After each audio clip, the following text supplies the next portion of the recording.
Assalamualaikum, kembali lagi di channel Invest Saham. Jadi kita akan menganalisa satu saham yang berpotensi bagi dividen jumbo, bahkan yieldnya itu bisa tembus 30% lebih. Tapi apakah bisnisnya mampu bertumbuh lebih pesat lagi di tahun 2024 ini? Nah, tentunya ini akan menjadi pro dan juga kontra di kalangan para investor. Tapi sebelum lanjut, disclaimer on, video ini bukan ajakan jual beli saham, jadi tetap do your own research guys ya. Kita akan menganalisa harga wajar emiten ini dan juga memproyeksikan harga sahamnya. Jadi silahkan simak sampai akhir. Oke guys, saham yang kita maksud adalah PT Matahari Department Store dengan kode saham LPPF yang sudah mengemasi laba 626 miliar pada semester 1 2024 ini guys ya. Jika kita melihat secara year on year ya di semester 1 ini tentunya ada penurunan dibandingkan dengan laba bersih pada semester 1 tahun 2023 lalu. Penurunannya sebesar 8,34% guys ya. Nah, tapi ada beberapa hal yang cukup menarik nih di saham LPPF ini.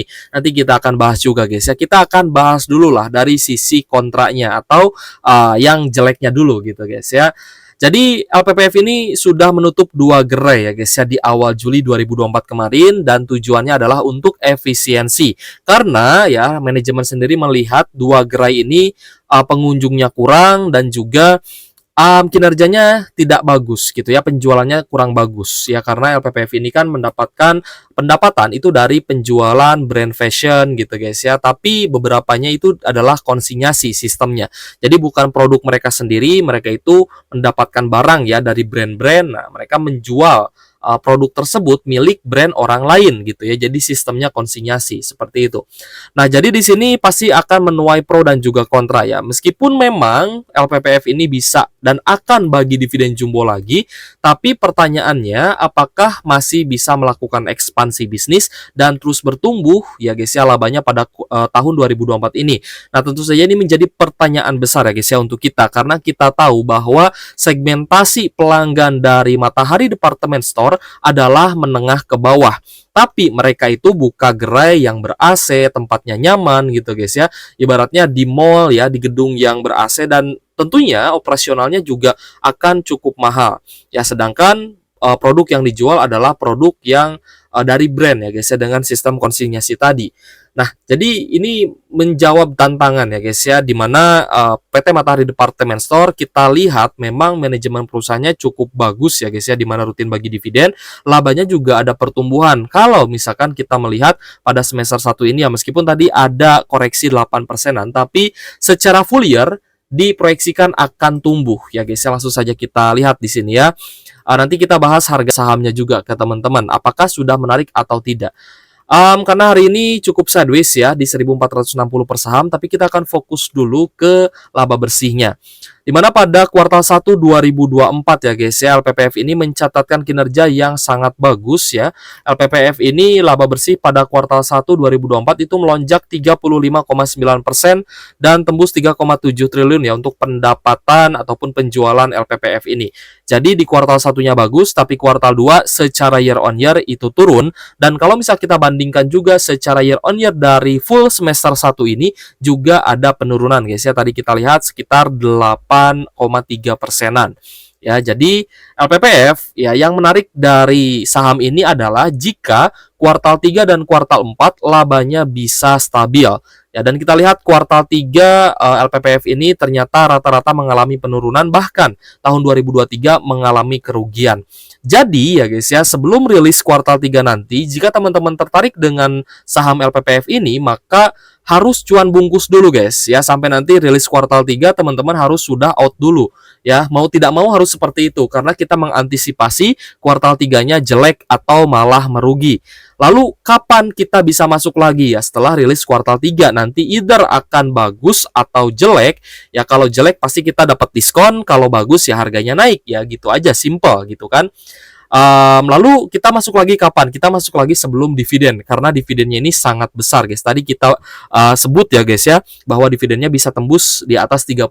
Apakah itu benar? Nah, nanti akan kita bahas. Lalu dari sisi profitabilitas LPPF ini cukup menarik ya guys ya. Net profit marginnya juga ternyata tinggi 16,86%. Lalu untuk dividennya sendiri kita lihat guys ya, dividen yield terakhir di 22 April 2024 sebesar 13,70%. Sedangkan dari sisi return on asset 12,14% dan return on equity 549%-an. Yang menjadi PR dari LPPF ini sebenarnya dari PBV-nya sudah sangat tinggi ya, PBV 29 kali, tapi PE ratio sangat menarik, 2,6 kali saja. Lalu hutang ya guys ya dari LPPF ini juga cukup tinggi, di mana ekuitasnya hanya 112 miliar aja, tapi hutangnya 4,9 triliun ya guys ya. Dan kalau misalnya kita lihat ya, pendapatan dari LPPF ini didapatkan dari penjualan konsinyasi 34%, penjualan eceran 65%, dan pendapatan jasa 0,9%-an. Nah, dari PE ratio ya, kalau misalnya kita melihat dari mean PE standard deviation, maka mean PE standard deviation 1 tahunnya itu di angka 4,6 kali, sedangkan PE saat ini hanya 2,6 kali, yang berarti PE ratio cukup menarik ya, meskipun PBV-nya juga sudah sangat tinggi. Nah, berdasarkan ya rata-rata PE standar di 1 tahun itu di harga 2.300-an ya, 2.315 per sahamnya, sedangkan harga LPPF saat ini di Rp1.460 per lembar saham. Nah, jika kita lihat ya secara year to date ya guys ya, untuk harga saham LPPF memang masih downtrend dan masih turun 26,6%-an. Lalu secara 1 tahunan ya, sampai di periode tahun ke belakang ya guys ya, masih minus 45%. 3 tahun coba kita cek ya. 3 tahun juga masih minus guys ya, dan paling tingginya di sini kita melihat LPPF itu sempat menyentuh di level 6.000, 5.000 guys ya, di tahun 2022 dan juga di tahun 2023. Dan harga saat ini 1.460, apakah menarik atau tidak, dan akan kita bahas juga. Tapi kita akan bahas dulu dari sisi historical dividend ya, di mana LPPF ini rutin membagikan dividen ya di bulan 4 ya guys ya, Januari, Februari, Maret, April, ternyata di pertengahan tahun. Jadi seharusnya kita bisa masuk lagi, kita bisa incar harga saham LPPF lagi itu di sebelum kuartal 4 ya, berarti di awal tahun 2024 seharusnya kita sudah masuk lagi untuk mendapatkan kenaikan harga dari pembagian dividen ya guys ya. Atau mungkin teman-teman ada yang hold jangka panjang ya, bisa dapat dividen lagi ya, karena ada dua jenis manusia ya di bursa kita, ada yang capital gain approach, ada yang dividend approach. Terserah teman-teman mau anggap dia trader, mau anggap dia investor, long investor, value investor ya, terserah gitu ya. Tapi saya hanya menitik beratkan kepada dua hal. Apakah dia lebih suka ambil dividen ya, either berarti dia mencari dividen yang terbesar ya, dan dia buy and hold gitu ya, atau ada orang-orang yang lebih memilih capital gain ya, entah itu dia invest jangka panjang atau invest jangka pendek, atau dia trading gitu ya jangka pendek ya, terserah gitu kan. Yang penting ada dua tipe yang saya lihat di sini. Yang pertama adalah yang suka dividen, yang kedua adalah yang suka imbal hasil dari kenaikan harga saham atau capital gain. Itu saja ya, saya bikin simpel aja. Jadi saya tidak mengkubu-kubukan, oh ini trader, oh ini investor gitu guys ya. Saya tidak mengkubukan seperti itu. Nah, jadi yang cukup menarik adalah LPPF ini rutin bagi dividen guys ya, 1 tahun 1 kali, tapi di tahun 2020 dia absen bagi dividen. Tapi sebelumnya kita lihat sejak 2014 ya tidak pernah absen bagi dividen, hanya di tahun pandemi saja, dan itu pun wajar ya karena tidak ada yang belanja ke mall seperti itu, dan mallnya juga mungkin ditutup ya. Nah, dividen yieldnya ini mulai menarik di tahun 2023 guys ya, 10,4% ya di tahun 2023, dan di tahun 2024 ini 11%-an seperti itu. Dari mana dividen yield 30%? Nanti kita akan hitungkan ya ke teman-teman. Oke guys, untuk LPPF sendiri kalau misal kita perhatikan guys ya, dari number of shareholders ternyata sudah banyak investor yang keluar ya dari LPPF ini sejak di bulan Mei tahun 2024 ini. Di bulan Mei banyak sekali yang mungkin cut loss ya guys ya, mungkin dia take profit juga ya. Kalau misalkan sudah cuan dari dividen ya mungkin take profit ya. Mei, Juni juga masih berkurang ya untuk jumlah investornya. Tapi di sini kita melihat ya, memang LPPF ini saham yang juga digerakkan oleh investor asing, di mana komposisi asing 59%, sedangkan domestik hanya 40%-an saja. Untuk lokal, kita akan coba lihat guys, lokalnya itu adalah dana dari perusahaan yang terbesar 26%-an. Sedangkan untuk investor individual itu di urutan kedua guys ya, tapi jumlahnya terus menanjak. Kemungkinan mereka yang beli di harga bawah di harga saat ini, sekitar 13,12%. Sedangkan untuk investor asing paling besar juga dari investor perusahaan, lalu disusul oleh lain-lain dan juga dari sekuritas ya guys ya, seperti itu. Untuk kepemilikannya porsi masyarakat 48%, lalu ada Aurik Digital Retail Pty Limited 42% ya sebagai pengendali, lalu ada PT Multipolar Tbk 9,29%. Ini cukup menarik ya, di mana holding compositionnya dominasi asing dan jumlah investornya berkurang ya sejak Mei dan juga Juni. Tapi Juni sudah mulai meredak, kemungkinan harga saham sudah price in. Kita akan bahas dulu dari sisi perhitungan dividen ya. Kita bahas dividennya dulu di sini, di mana EPS-nya itu mengalami kenaikan. Nah, teman-teman yang harus teman-teman garis bawahi adalah yang tadi saya bilang menarik di sini itu dari full year-nya. Diproyeksikan full year-nya itu akan mencapai 1,2 triliun, 2 kali lipat lebih tinggi dibandingkan dengan net income pada full year 2023 lalu. Dengan catatan kuartal 3-nya harus bagus, kuartal 4-nya juga harus bagus gitu guys ya. Nah, jadi kuartal 3 sih cukup deg-degan sebenarnya, tapi kuartal 4 ini oke lah ya. 2022 cukup bagus ya, tapi 2023 memang sangat rendah gitu ya. Tapi ini menjadi PR juga. Nanti kita akan pantau kuartal 3 dan kuartal 4 apakah labanya akan bagus ya, sebagus kuartal 1 dan kuartal 2, karena di dua kuartal ini kita lihat sudah cukup stabil gitu guys ya. Dan EPS-nya juga diproyeksikan akan naik dari 298 per saham ya, kalau dibulatkan 299 menjadi 554 per lembar saham ya. Lanjut kita bahas dividennya. Oke guys, jadi DPR-nya sekitar 66% sampai 89%. Teman-teman bisa cek di RTI Bisnis ya untuk besaran DPR-nya.